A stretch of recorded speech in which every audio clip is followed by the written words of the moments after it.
Welcome, children. Welcome to my science class today.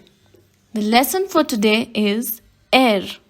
Before learning about air in detail, let us first revisit the concept of matter. Matter, any substance that occupies space and has mass, is called matter. The three states of matter are solid, liquid, and gas. Matter is made up of small particles. However, the arrangement of these particles differ in the three states of matter. Solids are the substances in which particles are tightly packed. Therefore, solids are hard and have a fixed shape. Tables, books, and pencils are the examples of solid. Liquids are the substances in which particles are loosely packed. These particles get some space to move around. Liquids do not have a fixed shape. Milk, oil, and petrol are the examples of liquid. Gases are the substances in which particles are loosely packed. These particles get enough space to move around freely. Gases occupy the entire space available to them. Air and cooking gas are mixture of gases. Air is present all around us. We cannot see, smell, or touch it. However, we feel the air when it moves. Moving air is called wind. A gentle wind is called breeze. Now let's just read and understand the properties of air. Air can change the shape of things. When air is filled into a flat tire, the tire changes its shape. A flat football becomes round when the air is filled into it. A balloon becomes much larger and round in shape when air is blown into it. This shows that air can change the shape of things. Air fills up space. Air is present everywhere. If you push an empty bottle into a bucket full of water, you will see bubbles coming out of the water. These bubbles of the air were present inside the bottle. Air has weight. To find this out, you will need a weighing machine and a deflated football. Put the deflated football on the weighing machine and note its weight. Now, fill air into this deflated football and compare its weight. The football filled with air will be heavier than the deflated football. Air has no color. We cannot see air around us. It is colorless, but we can feel it when it blows. Air expands.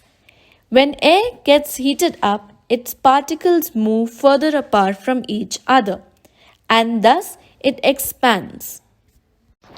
Components of air. Air contains many gases, water vapor, smoke, dust particles, and germs. Air contains gases.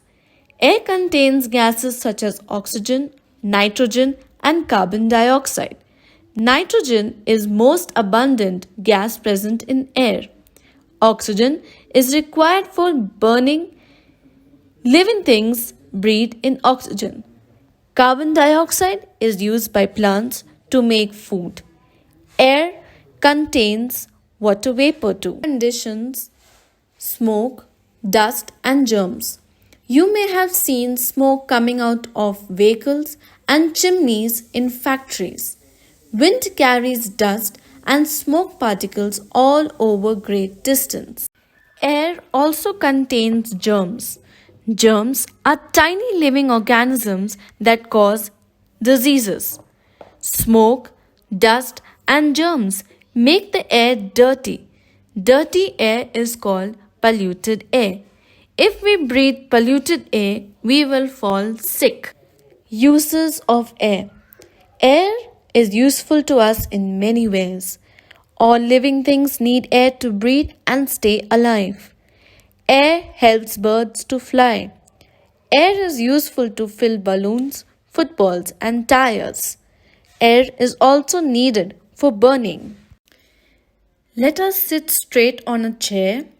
Slowly take a deep breath so that your lungs get completely filled with air.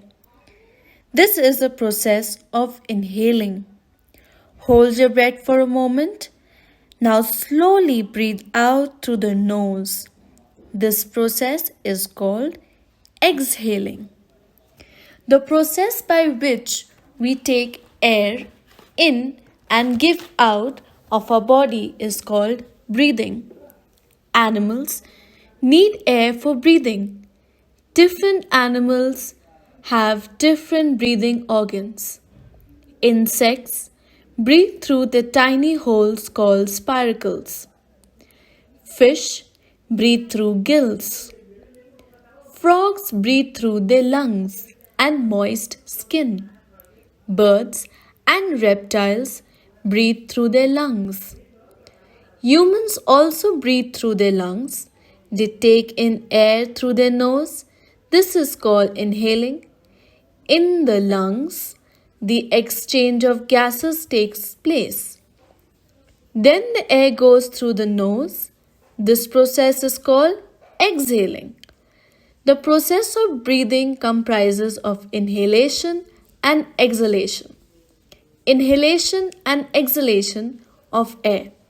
The diaphragm moves down and flattens, and the rib muscle lifts and the ribs up and outwards. Therefore, the size of the chest increases. As a result, air rushes into the lungs. Reverse happens during exhalation. The diaphragm now moves up and the rib moves inwards. Thus, the air that is inside comes out through the nose. Air pollution, the smoke that comes out from exhaust of vehicles and factory chimneys, and when we burn garbage or leaves. Burst crackers, these lead to air pollution.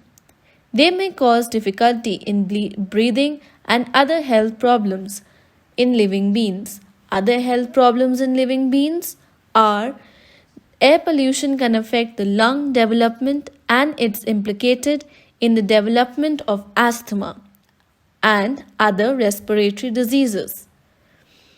Air pollution is also caused by harmful dust and spit in released germs like bacteria and viruses into the air. The addition of harmful and undesirable substances to the air as a result of human activity is called air pollution. Thank you, children. With this, we come to the end of our lesson.